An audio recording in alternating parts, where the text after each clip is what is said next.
Good afternoon. It's 1 o'clock, so we are going to go ahead and get started. Welcome. I'm Brandy Stitt, the Program Director for the Women's Business Center in Kansas City. Thank you all for joining us.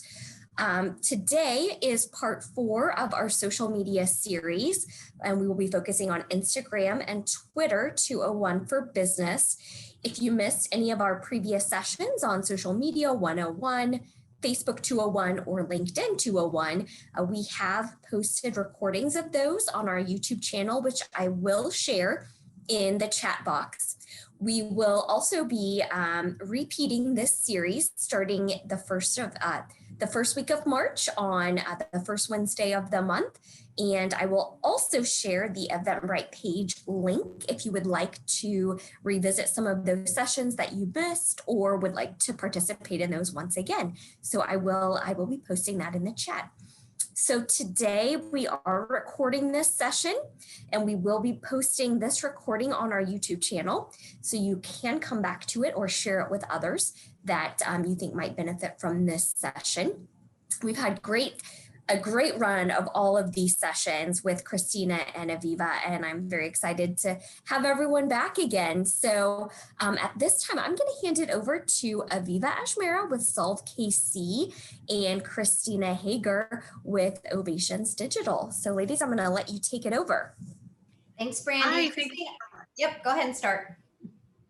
Thank you so much, Brandy. We really appreciate being here. We've had a great time these last few weeks.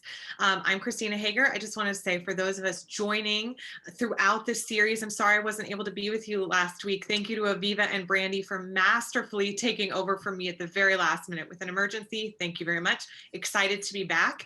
And as Brandy said, I am the president of Ovations Digital, and I'm a social media strategist. So it means I don't just play on Facebook all day.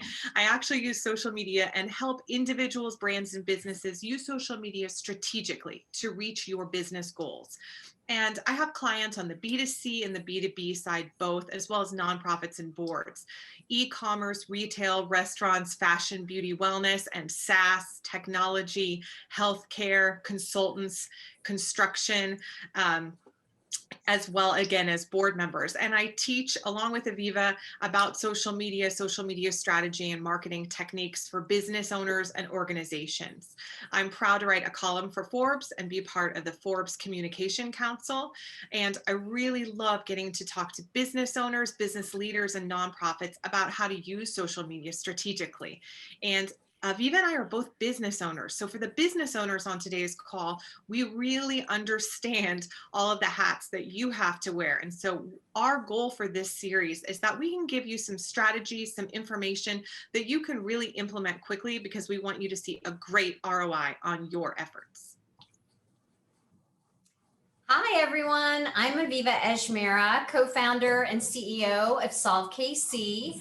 I have been teaching a version of this class for the last 5 years to entrepreneurs and marketing professionals all over the country. And I am thrilled today to be teaching with Christina.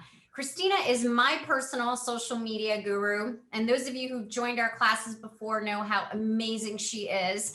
And I also wanted to give a big thank you to the Women's Business Center and Brandy for sponsoring our entire social media series. Today, we've got about 150 of you signed up. Thank you. Many are friends from previous classes and many are new friends, so welcome. And as Brandy said, feel free to check the Women's Business Center site, and she will be including links for previous recordings, but also know we are starting a brand new series, an updated series, I should say, starting on the 24th of February, starting with consumer targeting, and then we will have updates to the social media series. Like Christina, my firm has B2B and B2C clients across many industries. We also have many nonprofit clients. We do a lot of strategic planning work with them, and we often work with their board of directors to help them become high performing. Common to all of this work is marketing and social media. Prior to Solve, I was a senior leader at a multi-billion-dollar international consumer packaged goods company. I was a partner at another international consulting firm. And I've had my own company now for 7 years. All of these companies use social media and marketing differently, just like Christina and I use it differently for each of our own businesses. So our hope for you today and throughout our entire series is that you will figure out what works best for you and for your organization. We will teach you tips and insights and share some real business examples. Those of you who have joined us before know we love questions, so we're going to keep this very interactive. We have several places throughout our time today where we'll pause and answer your questions. So please feel free to put them into chat or into Q&A. Also, I've got a couple questions out there for everyone. If you can put them in the chat, it'll help us moderate our content for today, since we are talking about both Instagram and Twitter. Let us know if there is one that you would like to hear a little bit more about, or both equally. And then we always like to know how you heard about our class. So please let us know that as well. A final third thing, we love creating community. We've had a lot of success in our previous classes amongst the participants of the class. If you'd like to put where you're from and your business name, we can try to support one another on social media and like one another's business pages and profiles and all that good stuff as well. So with that, I think we're ready to go through the agenda. All right.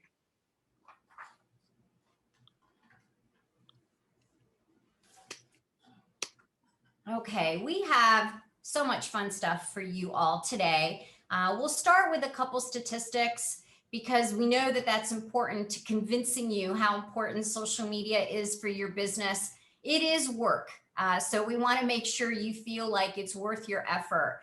We'll talk to you a little bit about the language of social media specific to Instagram and Twitter. And then we've moved hashtags up to the front because we know there are always questions around hashtags. So we thought we would start that in our opening. Then we're going to get into the really, really good stuff and start to do deep dives into Instagram and Twitter.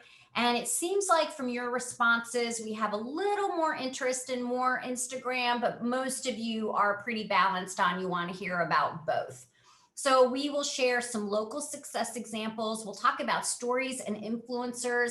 We'll talk about trends, and then we will pause for some Q&A. Then we'll move on to Twitter. We will also share some local success examples. We'll talk about customer service in Twitter, because it's a really unique element to really communicate with your customers real time. We'll talk about trends, we'll pause for Q&A, and then we will wrap it up like we always do with things such as tools to help make your social media efforts a little bit easier for you, some do's and don'ts, and some tips for building your calendar. Brandy went ahead and shared with you yesterday and today, when she sent a reminder with the link, some handouts. So about almost a third or so of our slides are in those handouts. I'll try to pause and mention it as we go through, but those are for you to take some notes on. We also welcome you to take pictures of any of the slides that you want. We don't mind that at all. So please feel free to do that. Okay, so when you think social media, what comes to mind? I know for many of us, it can be, you know what, it's kind of the young person's thing. They've kind of lost the art of communication altogether. They don't even know how to talk to each other. They could be side by side and they're on their devices. Not so appealing, perhaps, from a social standpoint. Or it could be, you know what, I feel pretty good about my Facebook game when it comes to social media and business. But when it comes to Instagram and Twitter, it kind of takes me back to 8th grade chemistry class. I'm afraid if I start mixing the wrong things together, I'm going to have a mess, an explosion on my hands. Well, we promise you that's not going to happen. Or it could be for those of you who grew up when the Rubik's Cube was created. You remember working really hard and you get one piece of it really figured out, but then you look at the rest of the cube and realize, uh-oh, I need a little bit of help. Well, we're here to help you today. We're here to help you figure it all out. So Not sure how many of you realize the impact that social media has when it comes to buying decisions, but 74% of consumers rely on social media to make buying decisions. So if you're on one platform or two platforms, know that it is worth your effort to be on social media. And depending upon the stage of your business and who your consumer target is, it might be appropriate for you to be on even more social media platforms. Well, we learned recently with some data that just came out this year, so 2021, is that 75% of millennials make their purchase decisions influenced by brands that are on social media. And why that's super important, especially today, is when we look at the demographics of who is on Instagram and who is on Twitter. 90% of Instagram users fall within this millennial bracket, and 60% of Twitter users fall within this millennial bracket. So we're talking about those that are also referred to as Gen Y. They are between the ages of 23 and 38. Today, they have $200 billion of spending power, but over their lifetime, they're expected to have $10 trillion of spending power. So if millennials are in your consumer target, it's really important you understand what influences their purchases and what social media platforms they are on most often. Aviva makes such a great point, and we'll talk a little bit about the demographics of all the social media platforms. But if you're taking notes today, jot down who your target audience is, and you might find tips and techniques on Instagram and Twitter and why you might use one over the other. And when we talk about these things and social media in general, I think everybody always wants to know, well, what are the latest trends? Aviva and I make sure that we always bring you the latest, most up-to-date information and data. And so we want to do that with trends, especially since we're just starting the year. So before we get into the trends, I'll tell you sort of what brought us in social media to this point. And that is when the pandemic started in March, people started using social media in different ways. Everyone was stuck at home. Everyone was on social media all the time. Usage across all ages and all demographics increased in March. Also, the way that consumers were behaving on social media was different. They were using more chat options. They were using more video. They were using more messenger. 75% of Americans tried new shopping behaviors during the first few months of the pandemic. They were trying out new brands. They were finding new people on social media, individuals, influencers, and brands to connect with and shop.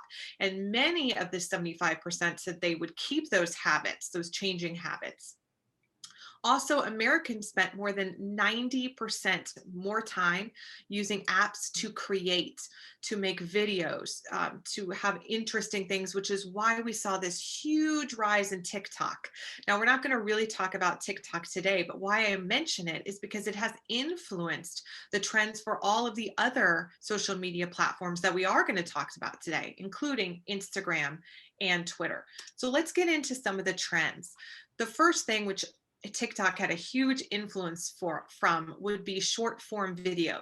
This is video that's that 10 to 15 seconds long video.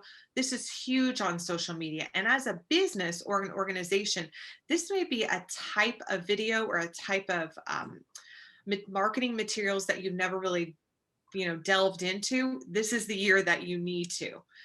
We have go lives. Go lives were really big on Facebook. They really increased in the last 9 months. And now we're seeing go lives on things like Instagram and even LinkedIn. We also have more and more organizations and businesses talking about social issues. This might be great for your organization. This might be something you still need to decide upon, but it's a huge trend for 2020 and 21. And we're also seeing personalized marketing, ways that you can really reach individuals in your target demographic in a personal way. It might be through micro-targeted ads, which you could do through social media. It might be through Messenger and things like that. But that is a huge trend at the end of 2020 and 21. Also, everything, it seems like, went digitally. And so all of a sudden, all of these events we used to have in person now had to be done over Zoom, like today's classes. It's great because today's class reaches hundreds of people in a multitude of states and countries. But your business, if you were used to having in-person events or networking events, now you have to figure out how you can build an experience for your consumers, your target demographic online. It's very different. And using social media for that is going to be a big trend in 2021.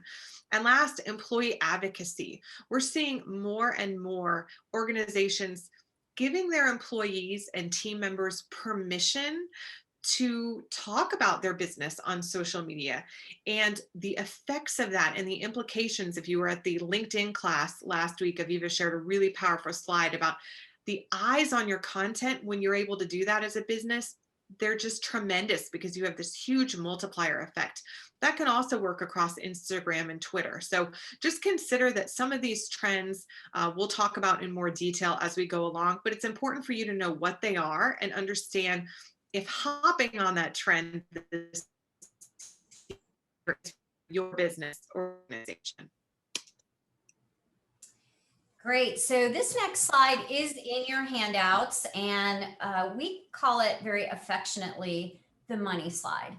This slide is a phenomenal resource for you because we have gathered data from well over 30 different sources to compare and contrast the 4 big social media platforms for your business. So Facebook, LinkedIn, Instagram, and Twitter. This is a great slide for you as you think about who your consumer target is and what platforms they are on most often, second most often, and third most often as you build out your social media plan. So I'm going to take them one by one, but again, you've got this as a handout and it's a great resource. And I will say we updated it as recently as just last week. So we always try to have the most current data on this slide. So Facebook by far is the #1 social media site to influence purchase. 70% of US adults are on Facebook with over 90 million Facebook business pages. So if you are a business that sells to people, you probably need to have your business on Facebook. On average, people spend about 58 minutes on Facebook. It's not all at once. It is usually broken up between 6 or 7 times throughout the day. And for those of us that are on it, even if it's just socially, you know that Facebook is great for photos and videos, links, and events. LinkedIn is the world's largest professional network. So it is really ideal for business-oriented social networking, news and articles, a great place to connect with top influencers in your industry. LinkedIn currently has over 700 million users, and this is an updated number. It was in the 600s. There are 79% of users are over the age of 35. So again, when you think about demographics, if your age, your target consumer skews a little bit older and they're professionals, we highly recommend that you are on LinkedIn with your business. It is ideal for networking, reinforcing your brand, and businesses that are B2B, so business development for B2B businesses. Instagram and Twitter, what we're going to focus on today. Instagram is the second most popular social platform. It is a site that shares pictures and 60-second videos. 1 billion users, so quite a few, with 90% of them being under the age of 35. However, it is important to note that that 55 plus age group is seeing the greatest growth right now. From a business standpoint, 75% of US businesses use Instagram. It allows users to share content on Facebook and Twitter, and Instagram has the most intense hashtag game. And we're going to talk about that in a minute. It's where you can go a little hashtag crazy if you like, and you won't get penalized like you might on Facebook or LinkedIn. People spend on average almost an hour a day on Instagram. But again, it's broken up in shorter chunks. Instagram is ideal for mobile devices, for photos, videos, stories. And if you've got an image-friendly business, Instagram is an ideal platform for your business. So then let's talk Twitter. Twitter limits posts to 280 characters. It's great for conversation, customer questions, and quick, up to the minute news. There are about 600 million users on Twitter, and about 64% of them are between the ages of 18 and 49. Twitter is where hashtags were created. There are 67% of all businesses are on Twitter as well. And as we said, it's ideal for PR, news, real-time customer engagement, photos, videos, and links.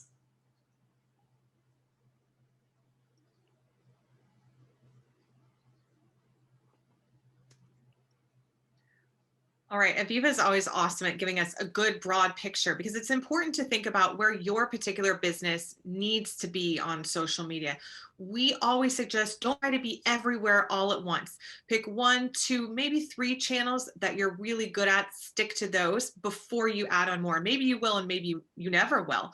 But it's important to keep that in mind for strategy. Another important thing to keep in mind is that you need to be able to speak the language of social.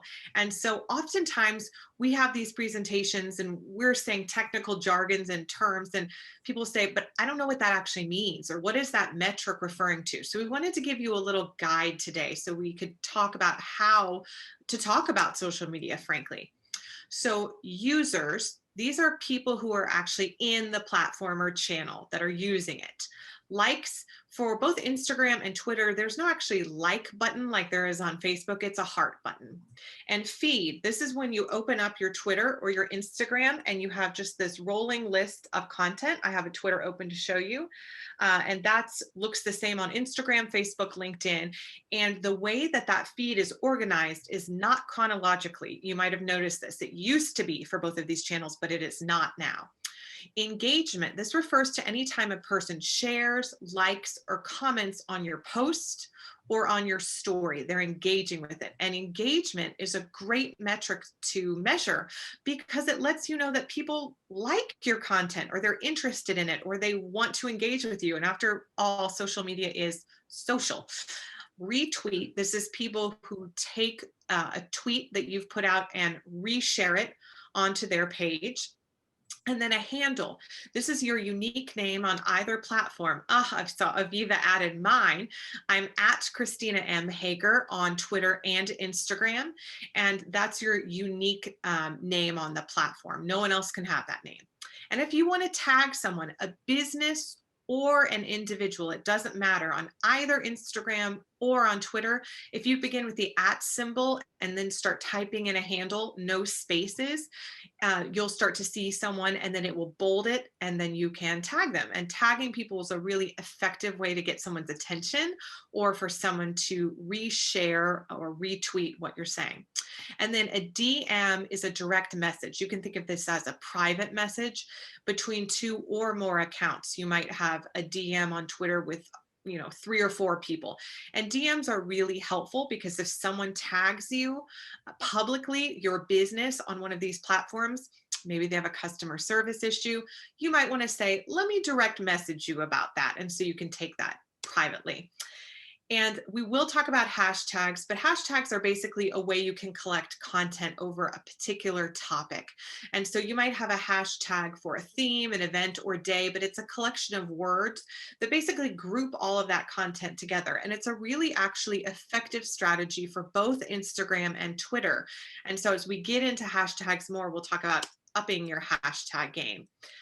It really is a search engine tool. So more and more people, what I mean by that, instead of going into Google and searching for vegan restaurants, Kansas City, they're actually going into Instagram or Twitter and searching vegan restaurants, Kansas City. And one of the ways in which Instagram or Twitter or any social media channel decides what to give you in terms of that list is they look for hashtags. They categorize or group topics together. And so as a business, this gives you a way to target people interested in a specific topic. vegans, for instance, people who love animals, maybe create hype around a topic or interest, sports. We're proud Kansas City Chiefs fans because we will be going to the Super Bowl next week. And so they do a great job of creating hype around hashtag Chiefs Kingdom. So perhaps you're a business that has a local hype around it. You might want to think about using hashtags related to that. It also curates the content across the channels so people can find information. That's what I was talking about, using it as a search engine. So when you think about what you're going to do with hashtags, you remember you have to be specific to your topic and you have to be fun and relevant. You cannot have hashtags that are just so long that they just look like a smorgasbord of supercalifragilisticexpialidocious. People can't read that because there are no spaces in hashtags.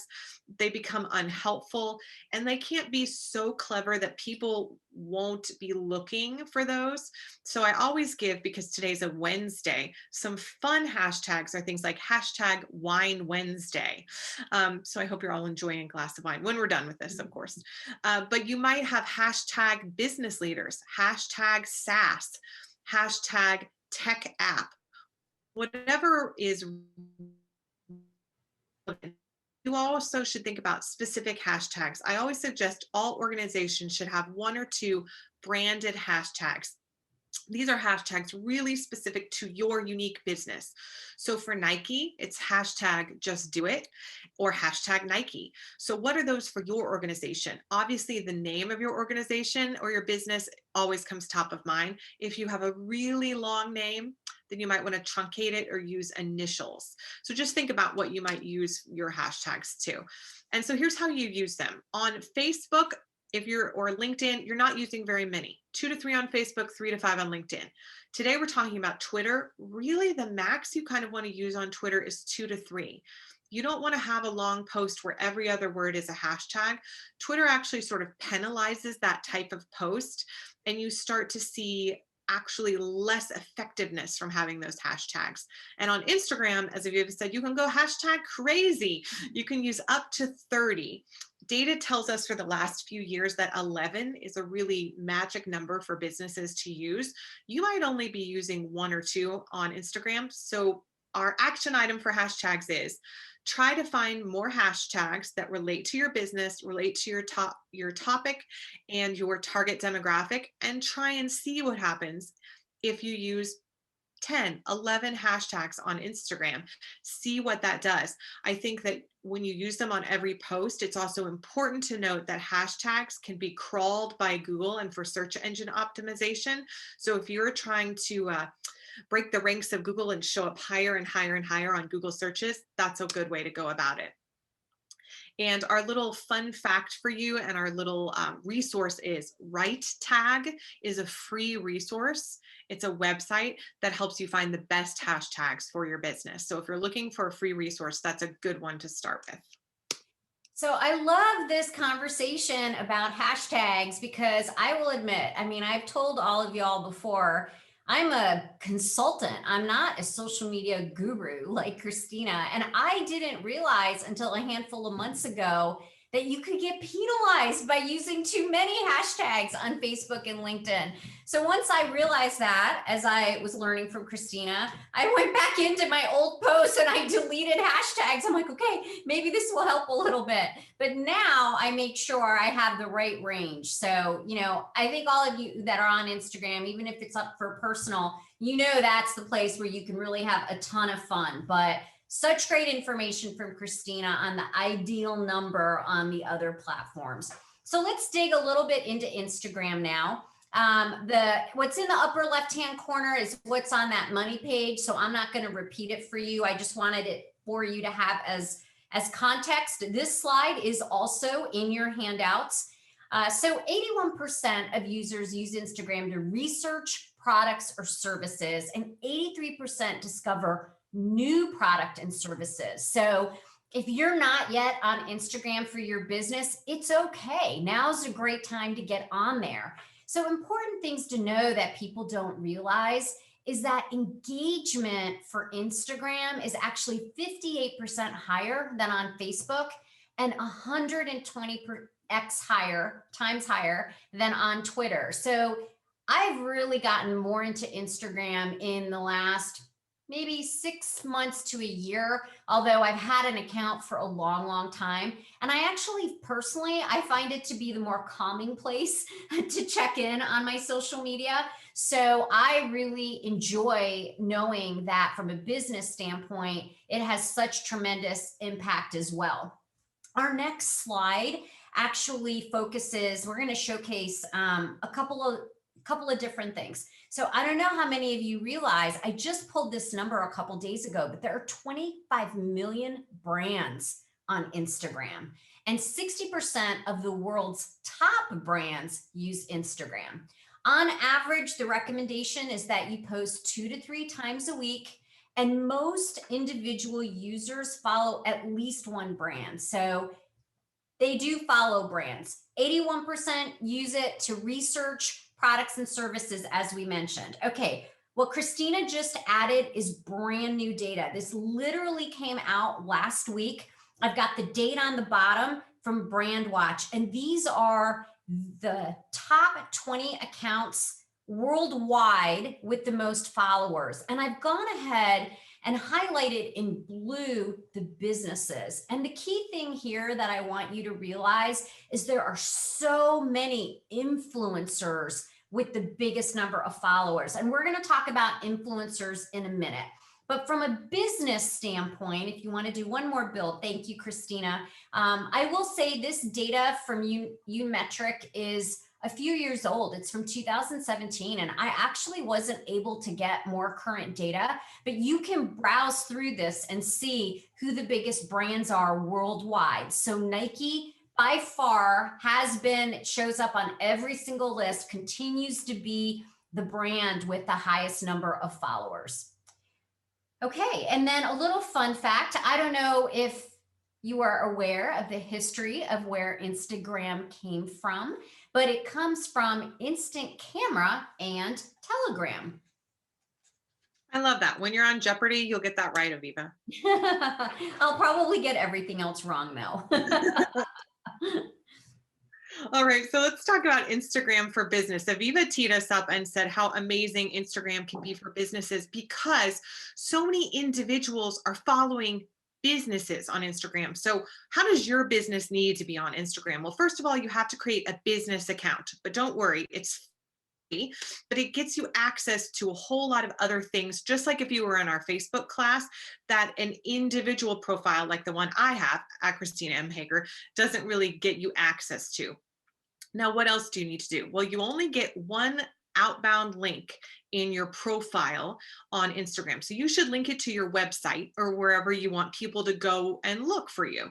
You need to post regularly and at key times and use those hashtags, but there's a lot of different tips and tricks you can do to really get people involved. I always suggest giveaways and promotions, but I always give a big red flag that if you're going to run a giveaway or promotion, which I think is a great idea on Instagram, you must put in the post, this Instagram giveaway is not neither associated with nor sponsored by Instagram. Instagram really gets upset if you don't say that. So I have warned you today. And you want to engage with your followers. Gosh, that sounds so silly, but when you're a business, you're so busy. Just getting up your post sometimes feels like doing a lot, but you have to engage. You have to, when a customer writes something on your business post, you have to say something back to them. You have to heart it. You have to maybe go in and talk to other businesses. You really need to keep social media social. And one tip, and I've honestly never heard this in any other webinars that I've gone to, unless you pay a lot of money for this kind of stuff. So I'm going to give you a big tip called the 5x5 methodology. If you are on Instagram, you will notice that if you follow a new business or personal account, Instagram often gives you some other ideas of who to follow. These are some accounts to follow. Well, how does it figure that out? There's a whole algorithm. But if you want your business to start showing up on that list of other accounts to follow, you have to do something. And so take the accounts that you want to be associated with and start engaging with them and engage in the 5x5 methodology. Pick 5 accounts, and for each account, comment on 5 different posts. Okay, so that is 25, 5 times 5 is 25 different comments that you're going to make. That will help you push your way through the algorithm and show Instagram that you are somehow related, interested in those accounts, and it will start showing you as an account that should be suggested alongside those others. So it's an actual proactive tip that you can do. And also using Instagram stories. We'll talk all about those in a different slide. I always show a picture of Nike because, as Aviva said, time and time again across social media, they are amazing.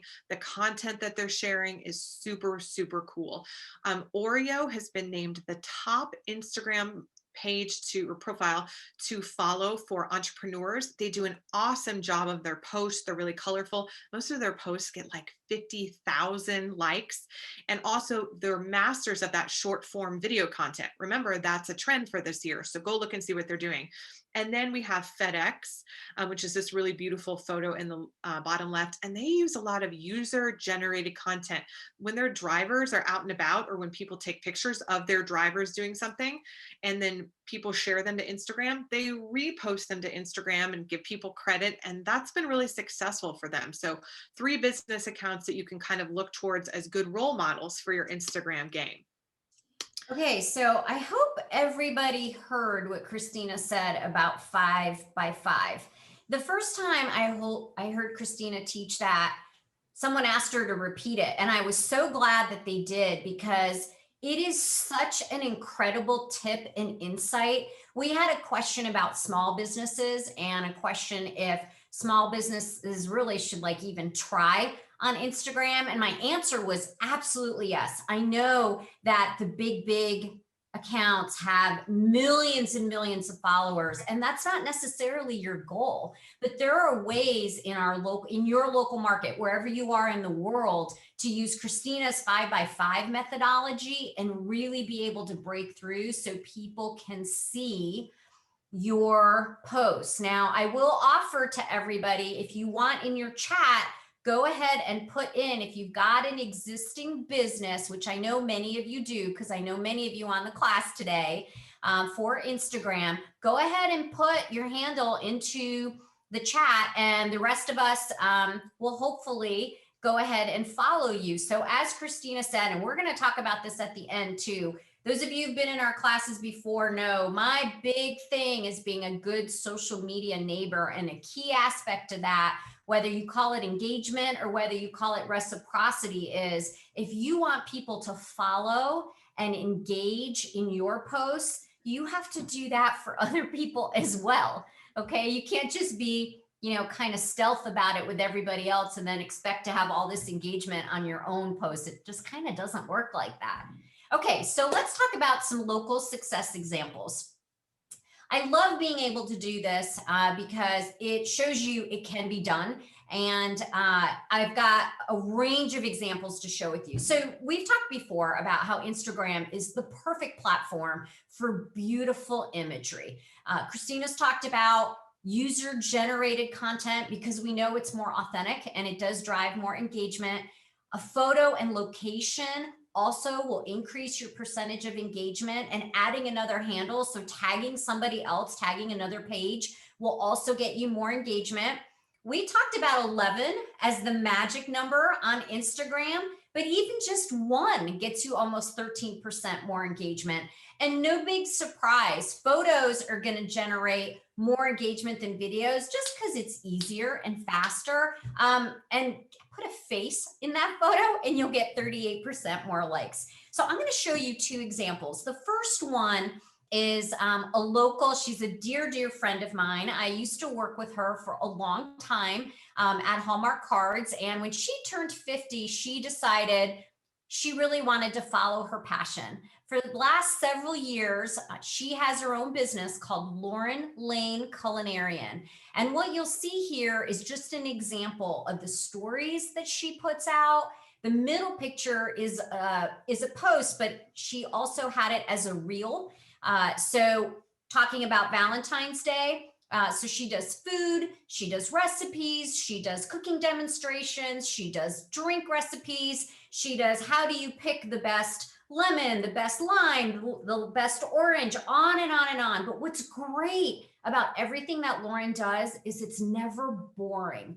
She has invested in understanding what is appealing in Instagram, and she continues to grow her followership. The numbers are actually much bigger than what I've got captured here. So if you want to see a great example of somebody in this space, or just learn by a small business that does a great job on Instagram, please go ahead and follow Lauren Lane. She knows that I'm kind of bragging on her today. The next example is HitchFit. So the owners of this company, Micah and Diana, they've actually been named the #1 online personal training in the world for the last many years. And there's no doubt they are incredibly fit. I actually kind of think they're superhuman, to be honest with you.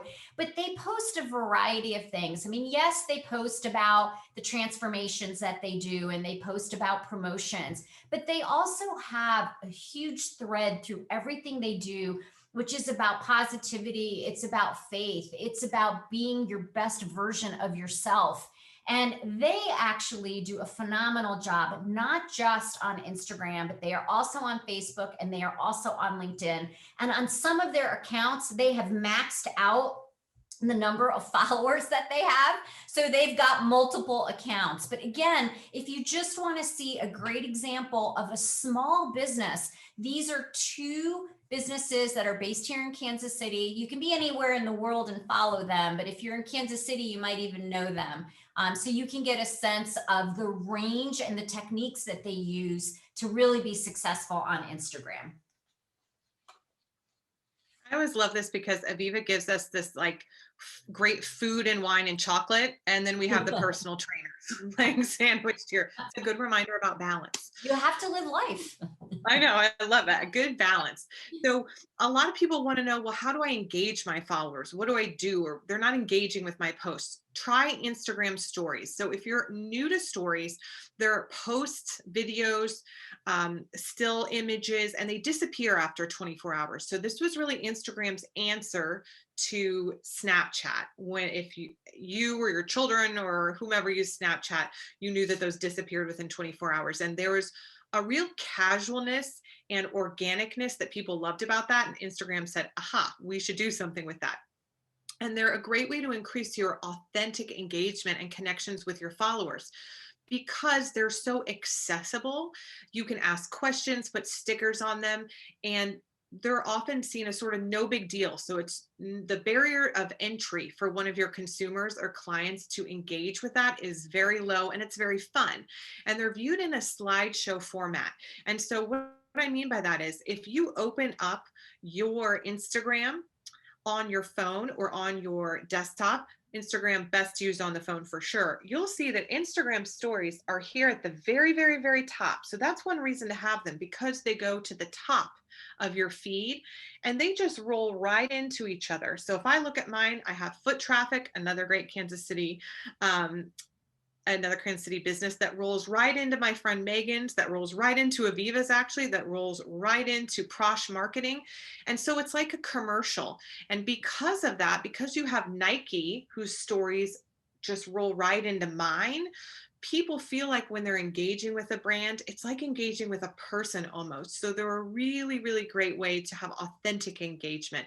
And you, even though your stories disappear in 24 hours, before they disappear, you can save them and create these highlight albums. And that way, when people come to your Instagram profile page, they can see like a series of almost snapshots of what you have to offer. So don't feel like all that work is going away. And honestly, they're great for businesses. A third of the most viewed stories are of businesses, and 62% of people are saying they're more interested in a product or business after seeing a story. So they're a great way to get the attention of your consumers.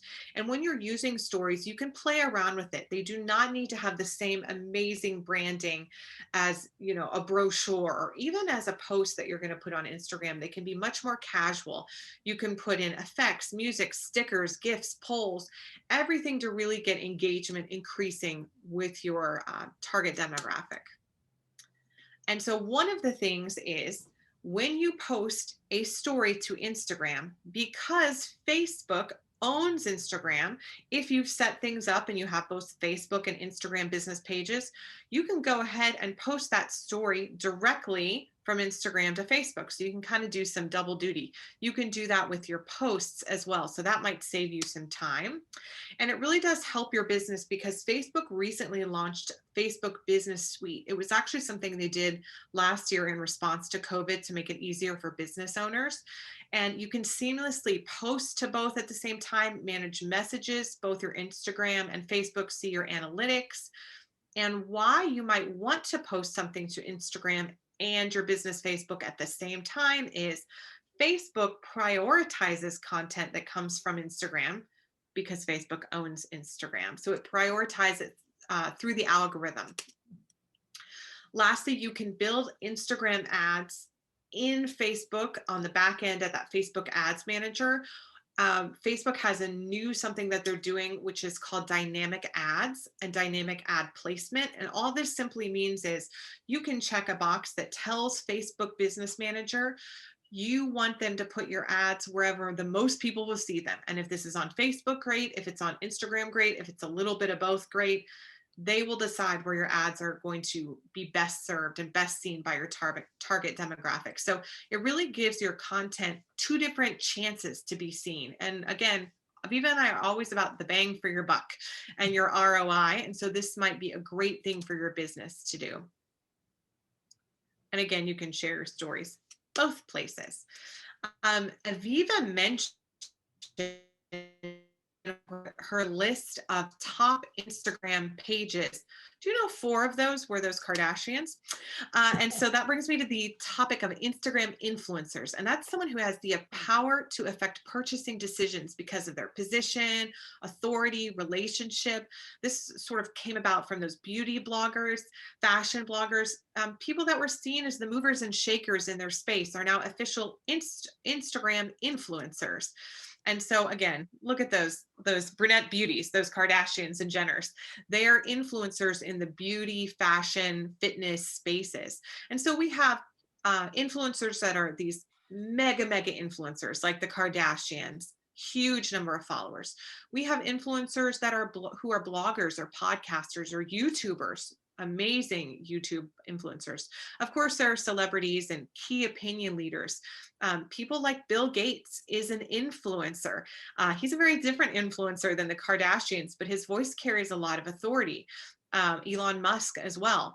And then you have local voices. And so you might think if you're thinking about working with an influencer, it's good to know that considering like a micro influencer, that's someone who has less than 50,000 followers. That number always fluctuates on what makes a micro influencer, but that might be worth it to you to work with someone where you live or a local voice of authority. For instance, Aviva mentioned Micah and Diana, the Hitchfit duo. They are influencers here in Kansas City and in the fitness world. And so that might be someone that you would want to work with if that made sense for your brand. Okay, so now we've got 3 Q&A slides that really what we did is we pulled the questions that we get asked the most frequently, but we will also pause for your Q&A. So if you've got some questions, please go ahead and put them into the chat now and we'll do our best to get to them. But let's go ahead and handle these 3 questions first. So the first one is, we often get asked, how do I know if I should share something in a story or do it as a post? It depends on a lot of things. If it's really time sensitive, like it's a deal that expires or it's hurry up, 10 more minutes, 1 more hour, something like that, definitely a story. If it's evergreen content, meaning it's all about your brand and your brand, mission, vision, or ethos, or a beautiful picture, then you could make it a post. Oftentimes things can be both, but if you're really looking for like answers or engagement from your followers, like you have a question you want an answer to, make it a story because you're likely to get more answers from a story. If the content is a little more casual, maybe someone took it off of their phone and it's, a little more casual and not as branded as your normal content, make that a story. Also, how long do you want people to be able to see it? If you only want people to see it as for 24 hours, it should definitely be a story. If you're going to want to put a lot of hashtags with it for discoverability, make it a post, because you can put more hashtags in a post than you can a story. Now, remember though, even though a story disappears, you can still keep it in your highlights album. So that's one thing to consider. And also, it's important to talk about video. Aviva gave us the fast fact that pictures or still images do better in the feed than videos do, because most Instagram people go through their feed without the sound on. However, 70% of Instagram users watch stories with their sound on. So if you have a whole thing where you're just chatting at the camera, do not put that in a post, because odds are people aren't going to really listen to it. Put it into the Instagram stories where more people will listen to sound. You can put text on top of it, pictures to let people know what you're talking about. There's even a little sticker that says sound on, so that people can turn their sound on and listen to you. I've done that before. Okay, so this question we get for every class we teach, and not specific to Instagram. So we get it often for Facebook and LinkedIn also. And it is, how do I know if a personal or a business account is better for me? Super easy answer, which I love easy answers. Are you a business? Then you need a business Instagram account. Even if you are an individual, like here, Jenny Meyer McCall, local amazing artist, favorite of mine, she has a business. And so because even though she's an individual or sole proprietor, or she still has a business Instagram, and because of that, it gives her more abilities. She has the ability to tie it in with her page. She has the ability to link to a catalog because she's providing a service. Again, you just need to think about all of those things that you want, like shoppable posts, analytics, ads, the ability to schedule your posts in a different way. All of those things lead me to say, if you have a business, get a business Instagram account. It's free. So that's great. Free is always really good. And then Christina, can you share with us a little bit about the current trends in Instagram for business? Yes. So we talked about this a little bit earlier. Instagram announced Reels last year, which were created to squash TikTok. They wanted to keep people on their platform. And Reels are a really authentic way to make videos and add music. They're different from stories because of the way they're created and shared and stored, frankly, on Instagram. And that's always a trend we're going to see with Reels, with video. Going live, we're seeing 1 million go lives a day on Instagram. This has become really huge in the last year, and it will continue to be. Instagram shops. Instagram now gives you the ability to put a shoppable link in your post, which is great. You can tag products and they can shop right there in the platform. That is huge. Give people the opportunity, if you have that type of business, to shop in the platform. And then don't forget that Instagram is owned by Facebook. So they are going to always have a really synchronous relationship. So if you have a business Facebook page, definitely need a business Instagram page if your target demographic is there, and let those things work for each other really well. Great. Okay, I've got a few questions here. One is, how can we find the right influencer for our business? We really hear this question a lot, and influencers can be a tricky thing. So first you have to consider your target demographic. What do they want and who would they respond to? So know that if you sell a business item like printers, having a Kardashian might be a feather in your cap, but it's probably not going to be interesting to the business leaders and executives who you're trying to do business with. So you really need to think about who would be interesting to your target demographic. Local leaders, people with the expertise in that area are always well. People always do well. People always consider like sports figures, of course, local legends. Honestly, your local weather person is probably an influencer where you live. And then you just have to say, does that make sense to have a partnership to blend with our brands? And if you are thinking about engaging some people, you might want to see who comes up when you search for the topics that you're talking about. who's local or nationally recognized, what kind of following they have. And there are agencies and marketing specialists who just focus on Instagram relationships and relationships. So if you're really considering that, you might want to engage someone like that who can sort of match you up with someone and then handle the logistics and contracts. Okay, that's great. And then we have another question. If I save other people's posts, will that increase the probability of my page appearing on their feed? That is such an interesting question, and I will be honest, you have stumped me. Ding, ding, ding. I do not know. I think it will most likely be the other way, in which they will appear more on your feed. I don't know that you will appear more on their feed, to be honest, but I don't know. So you've given me some homework.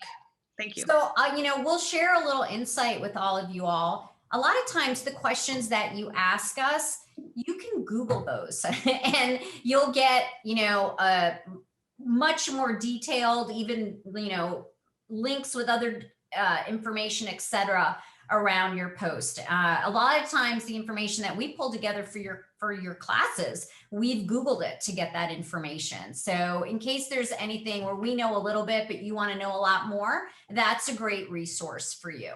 Instagram often releases information about things like that in like their reports. So you might be able to find some answers, but sometimes the channels are very guarded with how they give you that information. So I don't know. It just depends. Yeah. Okay, here's another good question. Is there a difference between promoting via boosting a post versus using an ad? Boosting a post is taking a post that's already been created and then putting some money behind it for it to be seen by more people. Creating an ad is starting fresh from the back end and of our platform, but you build it in Facebook, starting fresh and then asking for like a call to action, a picture, a set of copy. So they're both paid advertising. It's just either are you publishing it and then promoting it, or are you saying this is going to be an ad? Okay. All right, good. All right, let's move on to Instagram because we are almost, onto Twitter because we're almost at 2:00. All right. This page is in your handouts, the fast facts for Twitter. So Gen Z is the highest demographic on Twitter. 42% have a college degree compared to 31% of the national population. And from an income standpoint, 41% of Twitter users have an income of over $75,000 a year. The other platform that we saw skew into this income bracket was LinkedIn, just as a comparison for you. So we always find it really interesting that 12% of the general population finds their news on Twitter, but over 75% of Twitter users actually get their news from it. And I will tell you, my husband would be one of those people. Watching video is the number 3 reason people use Twitter. It's important to remember a tweet only lasts 7 minutes. Christina and I were looking for something for this presentation, and we realized what we were looking for, we saw months ago. There was no way to find it. It was like thousands and thousands and thousands and thousands of tweets ago. So just as a perspective, and something to really think about as you think about your business and Twitter. Twitter is a commitment because the lifespan is only 7 minutes. Brands that really want to have an engaged presence typically post 3 to 30 times a day. We're not sharing that with you to scare you. We're sharing it with you to say, you know what, it might be perfect for your business, but know that if you're going to start on it, you've got to stay really active for it to be a meaningful platform for you to be on. I think something like 42% of companies tweet 5 to 6 times a day, and almost 20% of the businesses on Twitter are tweeting 6 to 10 times a day. So people who are on there are really tweeting You're tweeting a lot. And then something interesting too is the length of tweets. It used to be 180 characters and they increased it. Still, like the most common length of tweets in English, it remains less than 50 characters. So Twitter is a snappy platform. People are not there to read War and Peace. They're there to gaze at things happening really quickly. So what does this mean for you and your business? Well, the average Twitter user follows 5 businesses, and 80% of all people on Twitter, they've mentioned a brand or business in a tweet. And more than half, 60% of a brand's followers, they'll purchase or recommend a product to a friend. And so people are really wanting to connect with Twitter on business. So if you want to get started, you need to make sure you build a profile that's really indicative of what your business is all about. You need to make sure it's optimized with the right pictures, that you create a branded hashtag, and then that you're really tweeting. I think Twitter is sometimes the scariest platform for some because it has such a crazy reputation in the news, but it does have the biggest really time commitment in terms of amount of content that you have to get out. All of the channels are commitments, but as you've seen from what we're saying, you really have to tweet a lot.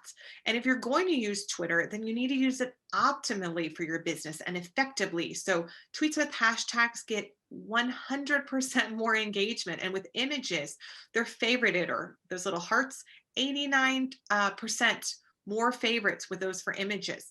Tweets with video get 10 times the engagement, 6 times the chance of being retweeted. So even though it's a quick medium, if you're just putting words all the time, that's not the most effective way to use Twitter for your business. KC SourceLink is a great resource here in Kansas City.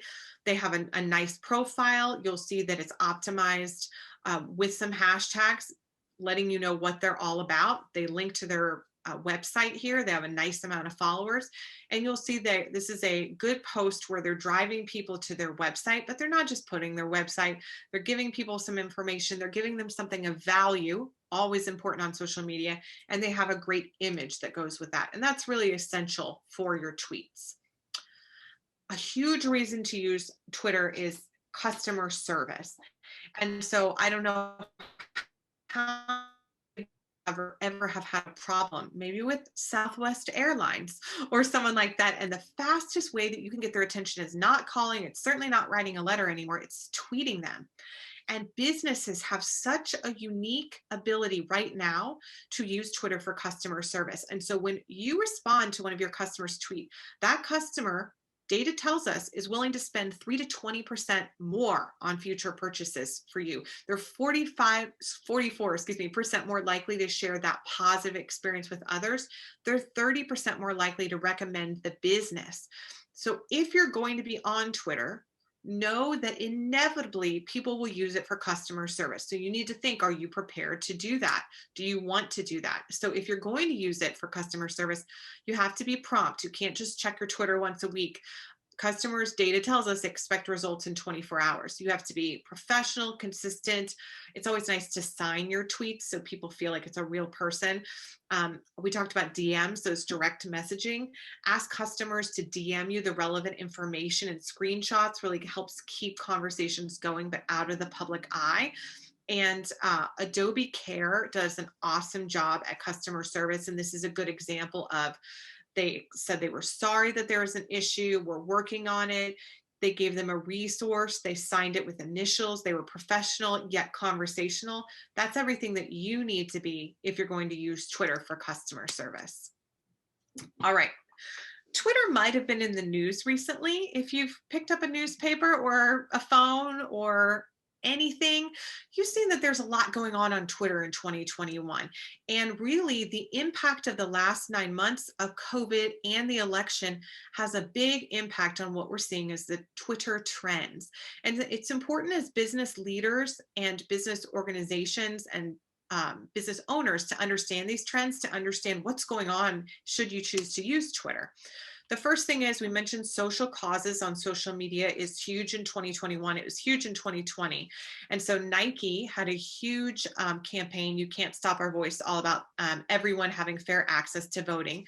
Patagonia has this, and it's all about voting out people who don't believe in climate change. Patagonia is all about climate change and saving the earth. They have a really interesting campaign there. If you want to see how a brand uses a social cause, go look at that. And then there are different local brands that may or may not choose to engage in some social causes. You'll have to decide that for your organization, no matter where you are on social media, how you want to talk about social issues on social media. And I will caution you, it doesn't matter where you personally stand on the issues. You have to decide for your brand or business and with your stakeholders where you, the business, wants to stand on the issues and how much you want to talk about it on social media. And just know that your business really can be impacted either way on that. And I'll talk about that in a slide. These are some of the top trends that are happening right now on Twitter. So the first thing would be fleets. And so fleets are Twitter's brand new in the last 2 months version of stories. They call them fleets. And they're little 10-second little stories that disappear. You use them just like you do on Instagram. We also see that Twitter is really getting into something called audio spaces. You may have heard of Clubhouse. It's a new social media channel. It's like getting together a bunch of thought leaders for a podcast. They're going to start getting into audio spaces. I am saying right now for the record, and this is being recorded, I don't think it's going to go anywhere, but if you deal with a lot of thought leaders, you should be aware of this trend. And then I think what's really interesting is if you are on Twitter, you know that sometimes Twitter has like a trending topic bar on the top.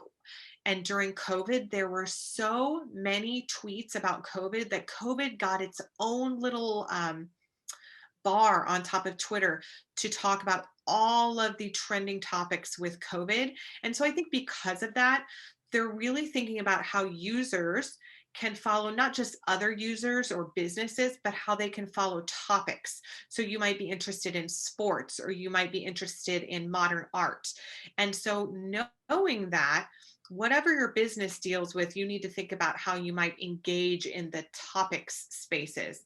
So this will be really interesting, and it'll feature sort of top tweets from people in those spaces.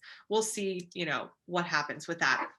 And then really what happened because of honestly the election and everything leading up to it, Twitter instituted a civic integrity policy. This was at the October. And so a lot of warning labels for tweets with election or in general misinformation. Twitter recently booted 70,000 accounts or suspended them.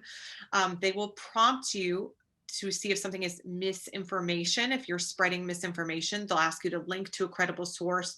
They ask you to read articles for retweeting. They're just offering a lot of other options because Twitter has not always done an amazing job of managing who's saying what on their platform. This gets into a lot of issues that, we don't have time to get into the ethics of social media, but it's important to know that if your business or you as a business leader are going to live in this space, you have to know what's going on there. Okay, so that's just a great segue to a question that we get asked very frequently. Christina has shared so much great information, but you might still be sifting through in your mind, how do I know if Twitter is right for our business? So here are some things for you to consider. Do you have time to act on it daily? And is your target demographic on Twitter? Are you ready to engage with them? Johnny's Tavern is a local business restaurant. Actually, their Twitter is run by a friend of mine, and they do a great job of responding to people. You'll see that they're always like responding to people, retweeting within seconds. You've got to have the ability to do that in a great way, or it's not right for your business. Research your competition. Are they on Twitter? How are they using Twitter? That can be really helpful for you. And then we'll always say, don't let Twitter become a career limiting risk. This is a good phrase of Aviva's, and it really fits. I could tell you probably 10 stories right now of business leaders, CEOs, the CEO of the CrossFit fitness program.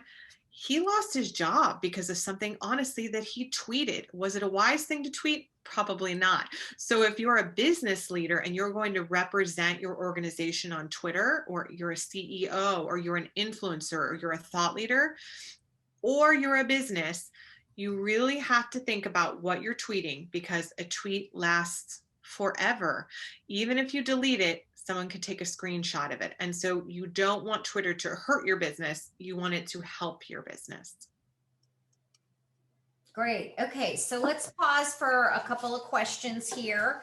And for those of you that have Twitter specific questions, please go ahead and put them into the chat or the Q&A. This one is actually from Instagram. The question is, this is a really interesting question, actually. So we talked about linking the Facebook and Instagram accounts. And the question is around, they have different algorithms from the standpoint of Facebook. The maximum number of hashtags recommended is 3, but Instagram certainly allows for more. Is there any downside, I guess, to linking them?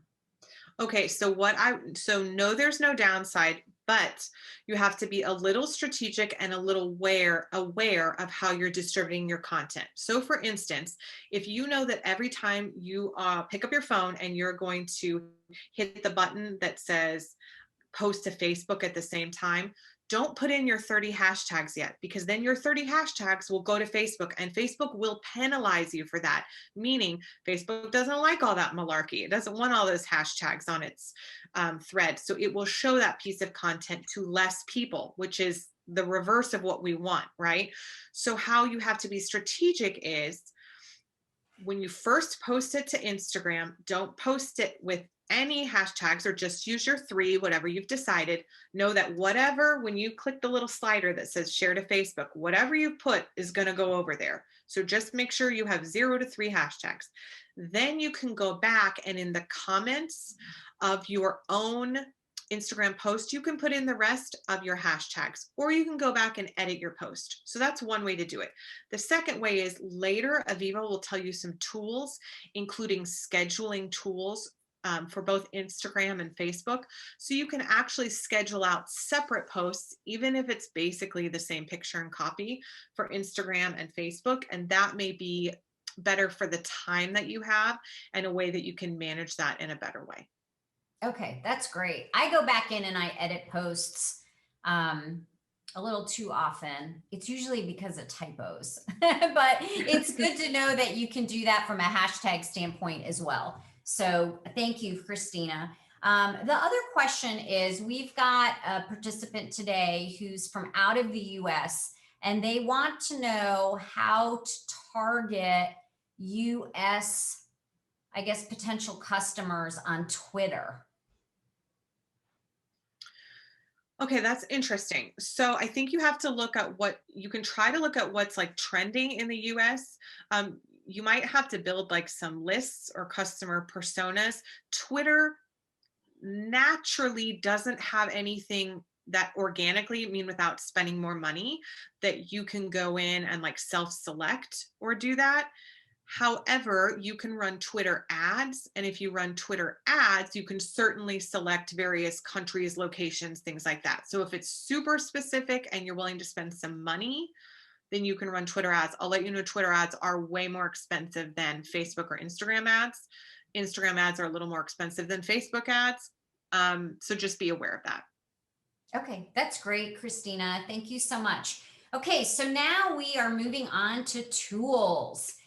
Some of you have seen this page before. We love sharing this page because we want to make your life a little bit easier. We know it can be a little overwhelming when you're sitting through these classes and we're giving you all these tips and all these insights and how you need to be engaged and how frequently you need to post and all that kind of stuff. Well, for those of you that have QuickBooks for your bookkeeping, you should just think of these tools as, again, a tool to make life a little bit easier for you when it comes to planning out your content. So on average, they say you should spend at least 6 hours a month on your social media plan. And some of you may or may not have that much time. Obviously, if you've got more platforms, it would be more time than that. These three apps are our recommendation for creating content. So to help your posts look pretty, basically.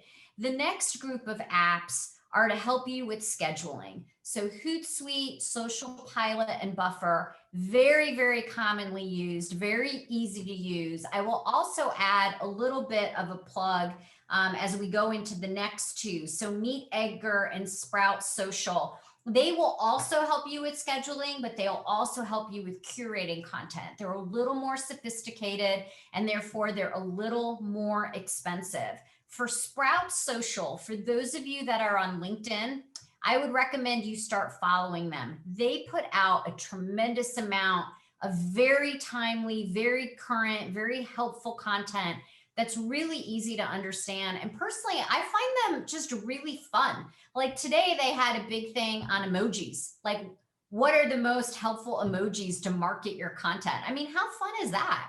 So anyways, just a little plug for them. They don't even know that I'm doing that.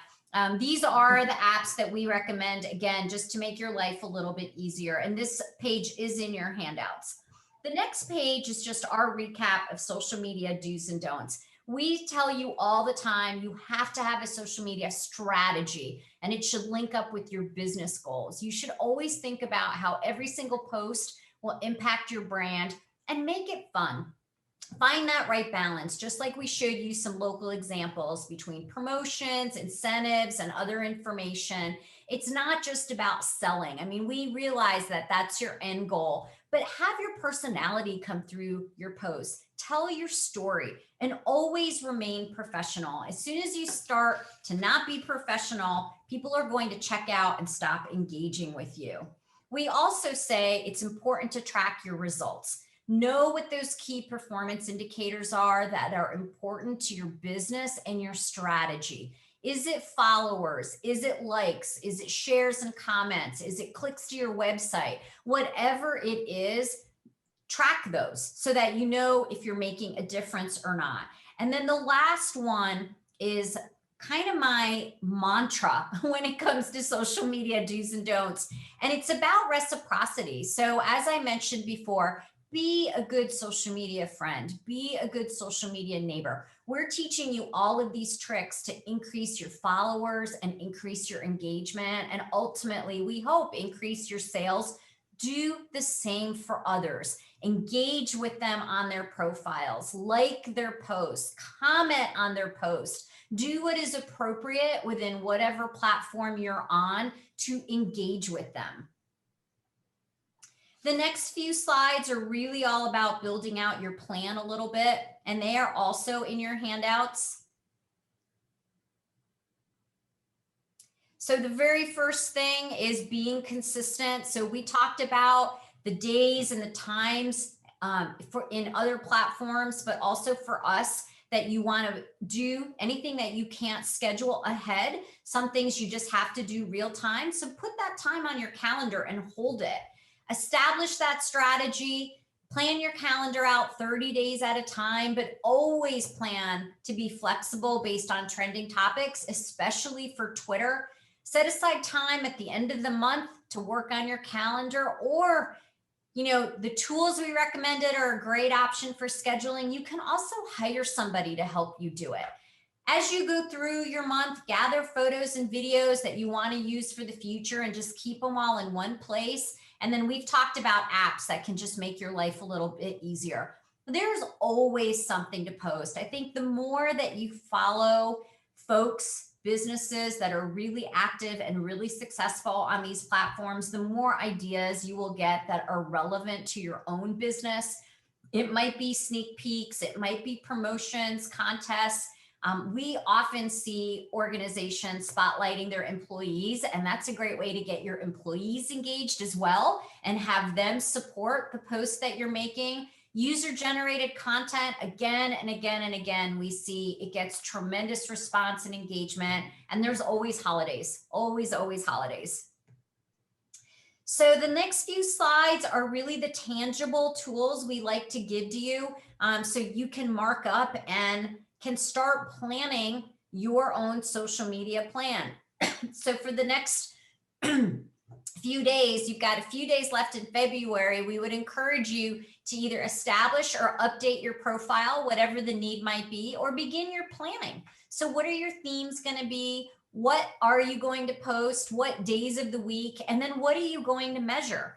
And then the next 3 slides are all in your handouts. Those are just full page calendars for the next 3 months. Again, you can print them out and write on them.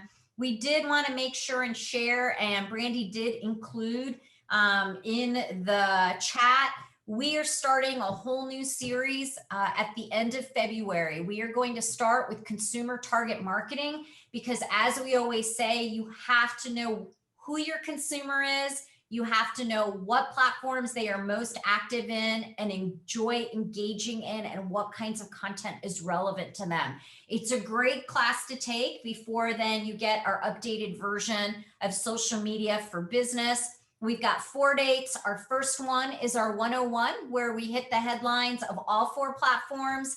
Then we do a deep dive on Facebook, a deep dive on LinkedIn, and then a deep dive, an updated version of what you saw today of Instagram and Twitter. Let me see if there are any more questions. Christina, would you like to add anything before we wrap up? Thank you so much for joining us today. If you want to follow us, Solve KC and Ovations Digital, we are both on Facebook. We'd love to have you follow us, and we'd love to try to follow you as well. We're Aviva and I are both on LinkedIn, our professional profiles as well as our business profiles. Feel free to connect with us.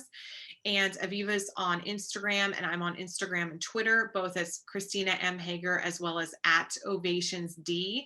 On Twitter, I share a lot of resources personally from Christina M. Hager as well as from Ovations D for business owners about social media trends. I'm posting something almost every single day that might be a good resource for you. So feel free to follow me if you'd like. And we really enjoy teaching these classes, and it's been a lot of fun for us. So feel free to tell people about the classes, get people to sign up for the March dates. I'm sure we will have more tips and trends to share as well. Christina and Aviva, thank you so much for this session. It's always really helpful information for the Women's Business Center, but also for everyone that's participating as well. I've posted in the chat a couple times how to access the recording of this session on our YouTube channel. That should be available to you early next week. We do take a couple days to edit and post, so feel free to check our YouTube channel early next week for this session, but you can also visit it for our previous sessions we've hosted as well. I've also shared with you our Eventbrite page if you would like to register for the consumer target marketing session and for our social media 4-part series that will be coming up very shortly. So if you have any questions, feel free to reach out to Christina or Aviva directly. You can also contact the Women's Business Center with questions at kansascitywbc.com. Thank you all so much for joining us this afternoon, and we hope you have a great day.